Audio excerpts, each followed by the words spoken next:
Я был директором школы-интерната, и за что пользовался любовью детей? Потому что я их любил. Мы их любили, они нас любили. Вот первый день, 1 сентября, приводили из дома ребенка маленьких детей. Они все были сироты, да?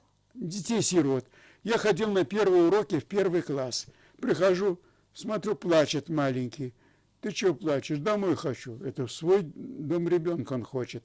Я его ввожу в коридор, сажаю его на плечи, бегаю по коридору. Директор школы бегает по коридору и делает его родным себе ребенком. И так, любя детей, учитель добивается любви к своему предмету, любви к делу, которое он хочет привязать. Вообще, между прочим, в Торе сказано, что учителем не может быть человек, который кричит на детей. Учителем должен быть человек, который умеет свои великие знания как-то завязать в узелочек и попридержать, опуститься до уровня знаний ученика и постепенно поднимать его все выше и выше и выше. Тогда гарантирован успех.